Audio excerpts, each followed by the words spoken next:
Les gars, on vient de sortir d'un match incroyable. Le FC Barcelone qui s'impose 5-0, qui inflige une manita au Real Betis. Et franchement, ceci, c'est grâce à deux joueurs, Cancelo et Félix. Bien évidemment, je pense qu'il n'y a aucun joueur qui a été mauvais. Peut-être Baldé un petit peu, mais il n'y a aucun joueur qui a été mauvais. Voici, retenez bien son prénom, Joao Félix, retenez bien son prénom. Il y en a qui disaient qu'Ansu Fati est plus fort que ce joueur. Je vais le répéter. Il y en a qui disent que Ansu Fati était meilleur que Joao Félix.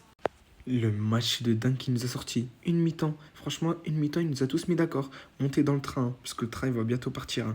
Mais Joao Félix, vraiment cette année, il va peut-être faire quelque chose de grand avec le FC Barcelone. Et franchement, aujourd'hui, il nous a régalé. Il a marqué un but. Le deuxième but, regardez comment il laisse passer. Franchement, il y a une phrase qui dit 98 de vision comme Joao Félix. Franchement, elle est réelle la phrase. Si vous avez vu un moment la passe qu'il a fait à Ferran Torres, franchement, c'est incroyable. Pour moi, cet homme est l'homme du match. Et franchement, je pense qu'il n'y a pas de débat, peut-être avec Cancelo et De Jong. Mais cet homme a été trop fort. Regardez le deuxième but, comment il laisse passer le ballon. On ne l'a même pas vu regarder derrière. Il y avait Lewandowski derrière. J'espère qu'il va nous régaler en Ligue des Champions. Joao Félix continue comme ça. Avec le Portugal, il a été bon. Une mi-temps, il nous a mis d'accord. Comment parler du match du FC Barcelone sans parler de Joao Cancelo? Les deux joueurs ont été plus qu'au rendez-vous. Cancelo, regardez son but, comment il a aspiré l'âme du défenseur. L'âme du défenseur, punaise. Regardez le but, il était incroyable. C'est un latéral qui sait tout faire. Il a dribblé, il a mis un crochet. Le joueur est parti loin, loin, loin, loin. Et il a fini. La finition qui est présente pour un défenseur. C'était magistral. Franchement, et regardez le petit pont qu'il avait mis. Je ne sais pas si vous avez vu l'action, il met un petit pont. C'était vraiment incroyable. Sans parler des percées qu'il a fait. Les percées qu'il a fait, ils étaient magistrales. Franchement, pour moi, le deuxième meilleur joueur du match. Et là, il est en train de nous confirmer que c'est un top latéral. Et franchement, le Barça qui s'impose 5-0, qui a infligé une manita au Real Betis. Les gars, le 11 a été monstrueux. Commençons par Ter Stegen, on va donner des notes à tous les joueurs. Ter Stegen, pour moi c'est un 9 sur 10. Les parades qu'il a fait dans le match, c'était incroyable. Incroyable match de sa part. On a d'ailleurs encaissé 0 but. Regardez le nombre de parades qu'il a fait. Baldé, pour moi ça a été l'élément le plus faible de ce match.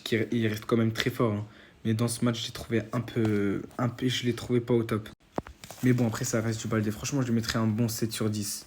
Et je pense que ça va être la note la plus basse parce que vu le match de tous les autres, je pense que ça va être la note la plus basse. Christensen, passeur décisif pour Robert Lewandowski, je lui mets un bon 8. Il a fait un match incroyable, il a été solide. Koundé, quelques petites erreurs, mais franchement, c'est quand même un très bon match. Il a assuré derrière. Et pour moi, je continue de penser qu'il va être le deuxième défenseur central avec Araujo. Je lui mets un bon 8. Cancelo, pour moi, c'est 9,5 direct. Pas 10 parce qu'on ne va pas dire qu'il a fait le match parfait. Mais 9,5. Cancelo a été trop, trop fort offensivement, défensivement. Il a été incroyable. Le milieu de terrain, franchement, Gavi, je vais lui mettre un bon 9. Il a été l'élément de ce milieu de terrain. Ça a été l'un des joueurs qui a le plus couru dans le match, qui a le plus défendu. Franchement, chapeau, je lui mets un bon 9. Roméo, je lui mets un 8. Il a été bon. D'ailleurs, lui aussi, passeur. Il a été bon, il a fait son taf. Et rien d'autre à redire. Ensuite, De Jong. Pour moi, c'est 9 sur 10. Le match qu'il a fait, il a été incroyable. Au début du match, on ne le voit pas trop parce qu'il y avait Félix qui avait beaucoup le ballon. Mais dès que Félix est sorti, on a vu c'était qui le patron.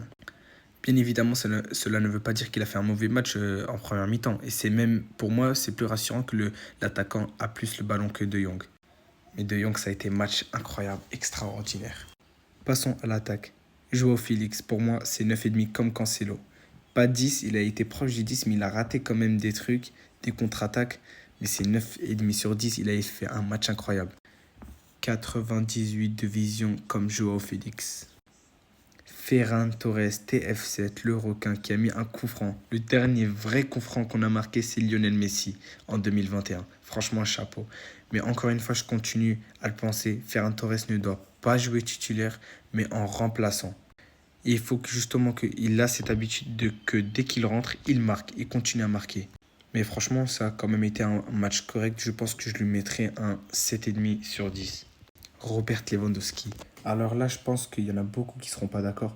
Mais pour moi, c'est 8,5 sur 10. Il a fait un match incroyable. Même si je ne comprends pas pourquoi il redescend chercher le ballon, il faut quand même avouer que quand il est redescendu, il a fait quand même des bonnes choses. Il a marqué, il a fait une passe décisive, il a fait son match. Il n'a pas été mauvais, il a réussi à cadrer. Et franchement, j'aime le voir comme ça. Dites-moi en commentaire pour vous qui a été l'homme du match. Pour moi, c'est Lewandowski et j'espère qu'on va continuer sur cette dynamique. On affronte Antwerp ce mardi et j'espère qu'on va gagner ce premier match de Ligue des Champions.